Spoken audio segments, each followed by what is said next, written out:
Buenos días, me llamo Pablo y soy residente de Medicina Familiar Comunitaria de primer año en el Centro de Salud Ribera del Muelle, en Cádiz. Y vamos a dar una pequeña sesión sobre las cefaleas. Vamos a hablar de generalidades y del manejo concreto de lo que es la migraña.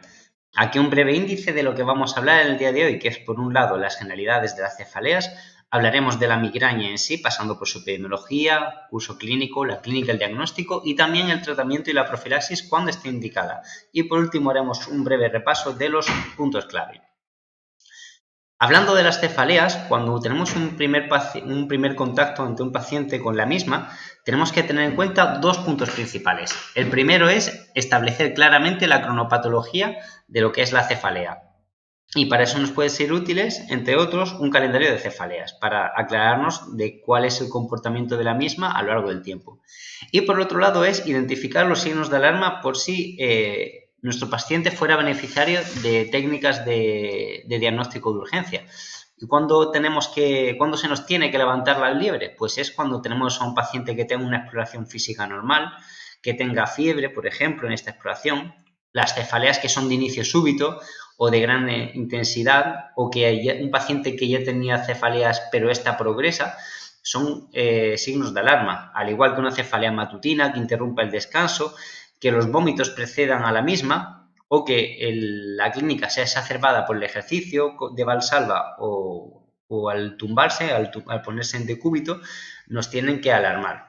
Un paciente también que presente cefalea que sea mayor de 50, 60 años o que ya tuviera de base una enfermedad sistémica y que empiece con cefalea, nos tiene que poner en alerta. Este diapositiva me parece muy interesante porque si lo tenemos claro, seríamos capaces de clasificar con relativa facilidad a 100 personas, por ejemplo, dentro de una habitación que tuvieran cefalea. Entramos en la habitación y sabemos que 90 de estas 100 personas van a tener una cefalea de origen primario, sin lesión estructural. De este 90%, el 70% van a padecer una cefalea tensional, de la cual no vamos a hablar en este vídeo, y un 15% padecería una migraña. Fijaos que tenemos ya al 85% clasificado. De este 5% restante del 90% de estas 90 personas de lesión de cefalea primaria, nos quedarían el resto de cefaleas que clásicamente se describen como cefalea de Horton, la migraña paroxística, entre otros.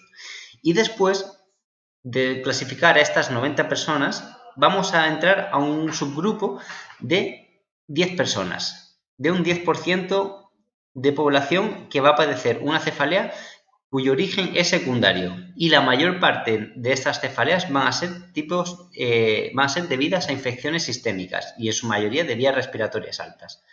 De ese 10%, 6,3 van a tener una infección sistémica de este tipo. Y el restante 4,7% va a ser cefaleas debidas a traumatismos, a tumores, a cefaleas por hipertensión, por crisis hipertensivas, etc.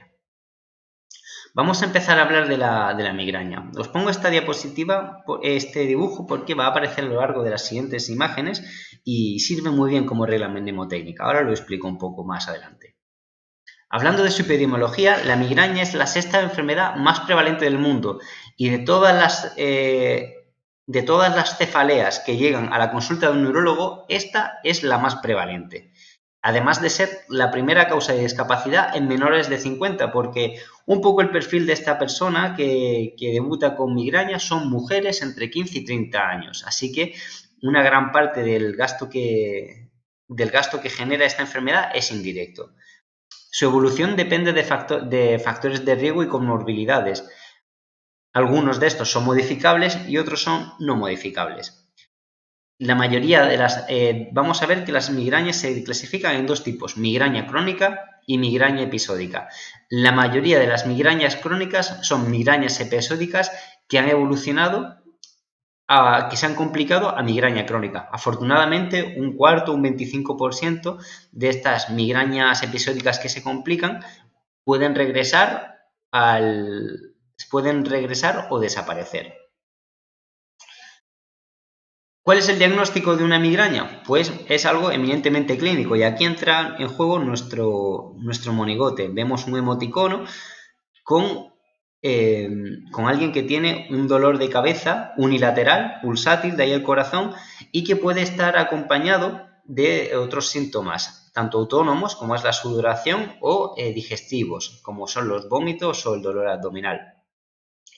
La clasificación, como os hemos dicho, migraña crónica o migraña episódica. Para clasificar a un paciente como padecedor de migraña crónica, necesita estar presente esta cefalea 15 días o más al mes y durante más de 3 meses. Y al menos durante 8 días al mes, esta tiene que cumplir características de ser como típica.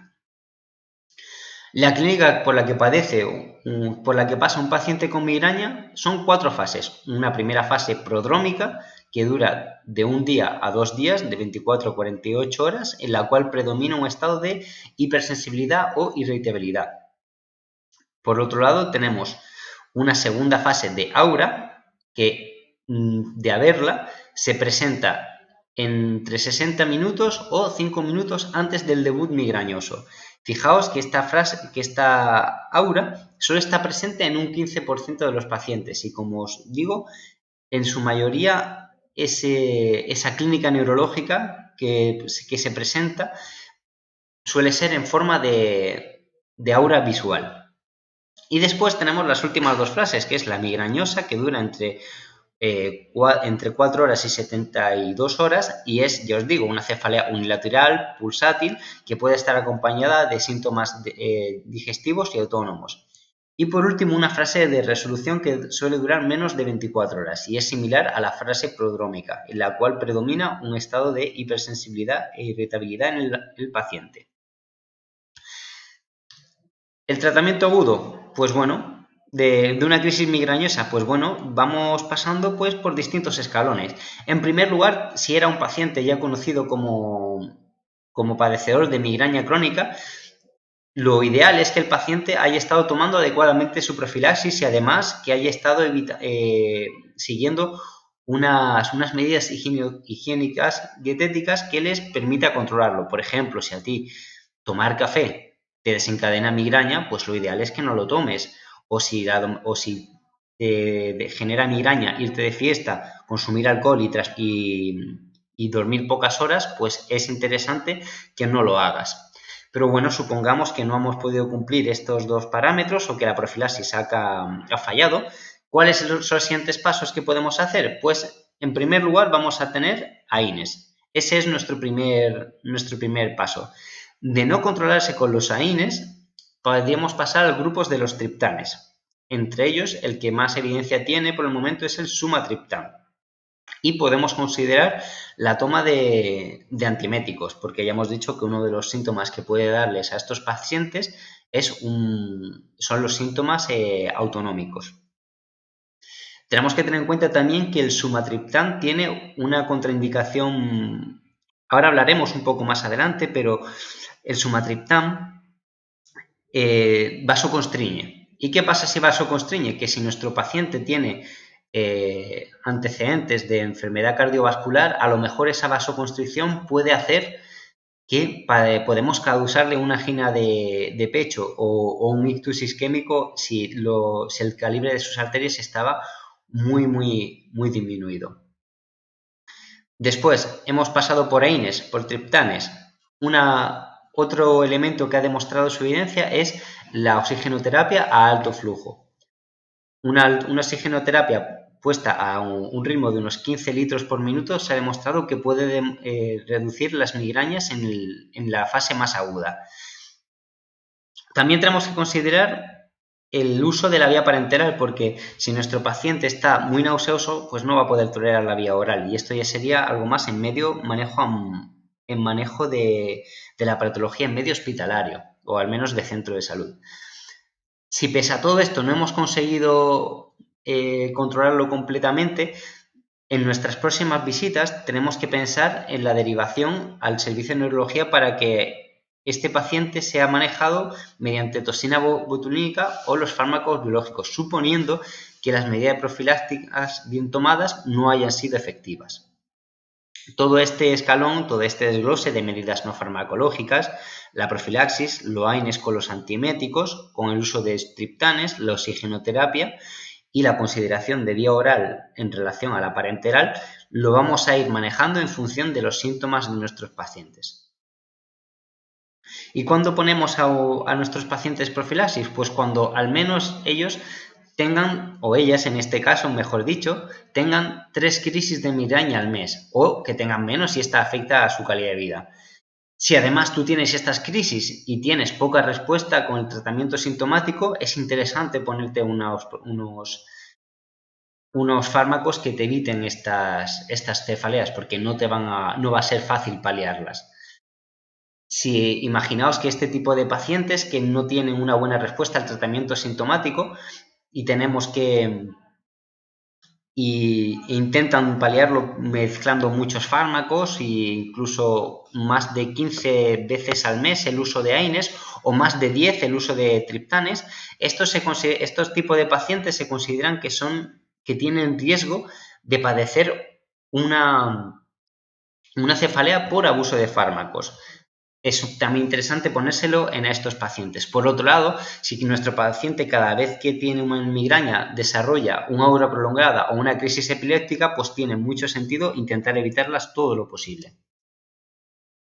Respecto a la profilaxis, tenemos que advertir de 3 cosas. Para empezar, que la elección es individualizada. Aquí tenemos un pequeño cuadro que no voy a desglosar completamente, pero cada fármaco profiláctico tiene su perfil de paciente. Por ejemplo, los betabloqueantes son interesantes para los pacientes que son no fumadores, que tienen menos de 60 años o que tienen enfermedad cardiovascular. Imaginaos que nuestro paciente tiene menos de 60 años y ha debutado con una hipertensión arterial.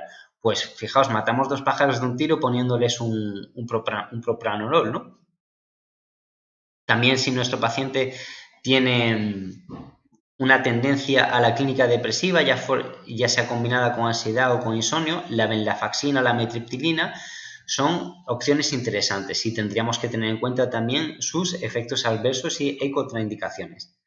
Una vez se instaura la profilaxis, tenemos que advertir al paciente de que su efecto puede ser retardado y que puede tardar hasta un mes en padecer la cefalea, en mejorar de lo que es la clínica. Y el éxito no se considera que no tenga ninguna cefalea, sino que una reducción de 50% del número de cefaleas se considera éxito terapéutico. Así que tenemos que advertirle que probablemente las vaya a seguir padeciendo, aunque sea en menor número.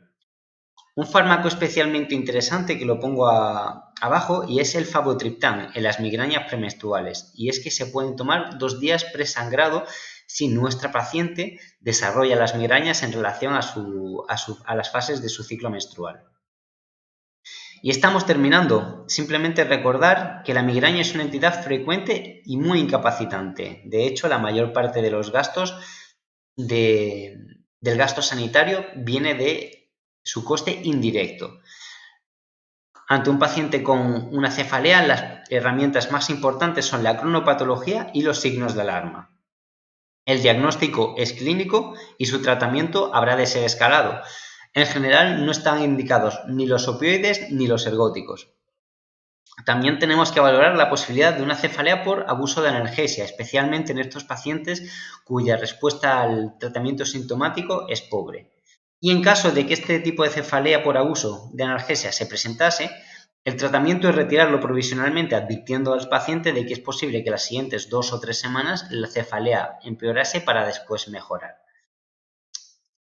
¿Cuándo utilizamos fármacos biológicos? Pues cuando hemos acabado el resto de opciones terapéuticas. Si bien se ha visto que la profilaxis con estos fármacos no es significativamente superior a fármacos que ya tienen una respuesta tan evidente como es el propranolol. Así que tiene sentido, debido a su mayor gasto y a su manejo en medio de especialista, reservarlos cuando otros fármacos no han sido suficientes.